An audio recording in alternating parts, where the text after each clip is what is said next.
Graça e paz da parte do nosso Senhor e Salvador Jesus Cristo. Eu assentei no meu coração de estar pregando e evangelizando sobre as redes sociais, e na tarde desse dia eu queria estar falando sobre o pecado.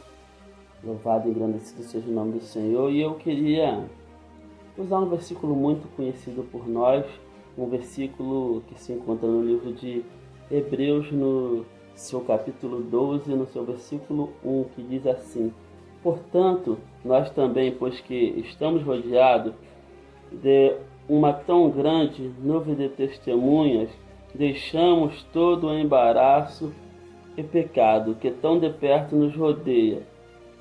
Recorramos com paciência à carreira que nos está proposta, olhando somente para Jesus, autor e consumador da nossa fé.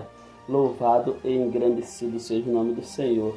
Estava meditando aqui nesse versículo aqui sozinho em casa, e esse versículo me chamou muita atenção, porque quando nós falamos sobre pecado, nós pensamos em algo grande. Quando nós falamos em pecado, nós pensamos em adultério, nós pensamos em homicídio, nós pensamos em roubo, mas na tarde desse dia eu quero falar que existem outros tipos de pecado que muitas vezes são pequenos, consideramos pequenos, corriqueiros, e acontece muito na nossa vida, e nós muitas vezes não vemos como pecado, não percebemos que é pecado por acontecer tantas vezes, acontecer como se fosse uma coisa normal na nossa vida. E existem muitos tipos de pecados pequenos que têm acontecido corriqueiramente na vida de um crente. Mas eu quero dizer para você na tarde desse dia que não é porque aconteça muito que não esteja errado, não é porque aconteça constantemente na nossa vida que Deus ele tem se agradado.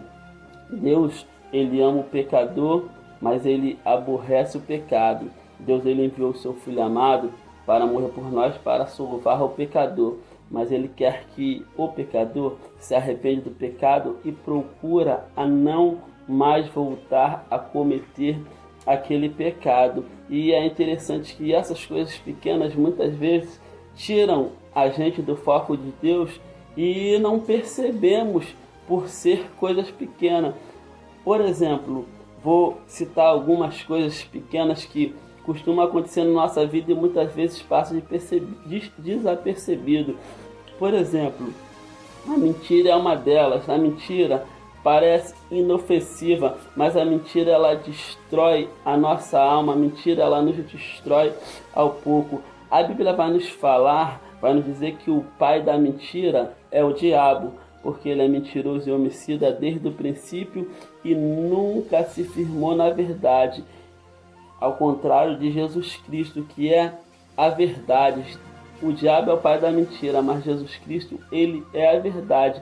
Então, se o diabo é o pai da mentira e se escolhemos se firmar na mentira, nós estamos se fazendo filho do diabo, porque o pai da mentira é o diabo. Mas, irmão Hélito, presbítero Hélito, você não mente? Existe uma certa diferença de mentir e amar a mentira. A Bíblia diz que se alguém disser que não mente, mentiu mais uma vez. Somos herdeiros do pecado. Quando Adão pecou, todos nós pecamos e ficamos distantes da glória de Deus. Nós já nascemos em pecado. O salmista Davi ele vai dizer que em pecado me gerou a minha mãe. Então todos nós pecamos, mas existe aquele que mente desenfreadamente, aquele que mente sem necessidade. Isso é amar e praticar a mentira. Por exemplo, Abraão, quando ele se depara no Egito e Faraó vê a esposa dele e acha ela uma mulher muito bonita, e ela era esposa e mulher de Abraão, e Abraão pega para sua esposa e fala: não fala que você é minha esposa, senão ele vai me matar, porque ele tinha achado a esposa de Abraão muito bonito, muito bonito. Então Faraó ele viu, ele viu naquela hora a necessidade de mentir para poupar a vida dele, mas Abraão não amava e praticava mentira. Abraão não era um homem que mentia desenfreadamente. Por exemplo, há casos que você pode estar passando por um local, por uma situação e aconteceu um homicídio na hora. E a polícia passar e perguntar: você viu quem matou esse homem? Você vai falar que viu? Se você falar que viu, você vai correr o risco de ser morto por ele também. Então, existem horas que acontecem necessidades, mas tem gente que ama e pratica mentira, mente desenfreadamente, mente sem ter necessidade, e isso não é agradável aos olhos do Senhor, porque o nosso Deus, ele é verdade. A verdade quem é filho de Deus procura se firmar na verdade e não na mentira. Outro pecado muito corriqueiro na nossa vida é a indiferença. Como assim, presbítero Wellington, a indiferença? A indiferença muitas vezes nós vemos uma pessoa, ela precisa de uma coisa, nós sabemos que ela precisa e nós tratamos com indiferença, nós temos condições de ajudar e não ajudamos. Isto é pecado. E por que, irmão Wellington, isto é pecado? A Bíblia diz que aquele que pode fazer o bem e não faz, comete pecado. Ou seja, você vê que o seu irmão está precisando, você pode ajudar o seu irmão e você não ajuda, você está cometendo um pecado, porque a Bíblia Sagrada fala que nós temos que fazer o bem sem olhar para quem. A Bíblia Sagrada fala que nisto cumprirei a lei de Cristo, quando levar a carga um dos outros.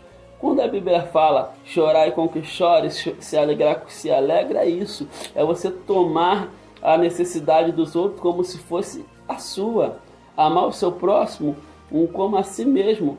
Por quê? Porque Tiago ele vai nos dizer que se nós formos, aleluia, numa casa, orar por uma pessoa e dizer: ide em paz, vos saciai, e não dá o alimento cotidiano, que bem nós fizemos.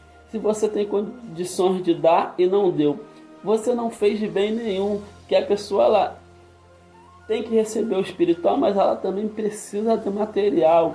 Então, vamos procurar fazer o bem sem olhar para quem. Amar o próximo como a si mesmo é se colocar no lugar do seu próximo, é tomar o problema dele como se fosse o seu problema.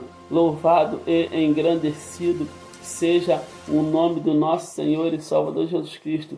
Essa é uma pequena palavra sobre pecado. Se nós fôssemos falar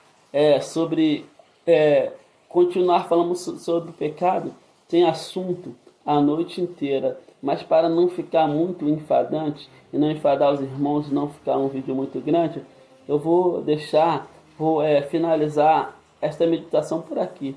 Que o Espírito Santo de Deus fale melhor no coração de cada um, que os irmãos venham orar pelo presbítero Wellington, porque eu necessito muito das vossas orações, que é a oração da igreja, a oração do justo, é que nos mantém de pé. A Bíblia vai falar que a oração feita pelo justo, muito pode seus efeitos. Muitas vezes você pode falar: eu não me considero justo, ninguém é justo, mas o sangue de Jesus que verteu por nós na cruz do Calvário, é Ele que nos justifica. Que Deus possa abençoar a cada um de nós, em nome de Jesus. Amém. Graças a Deus.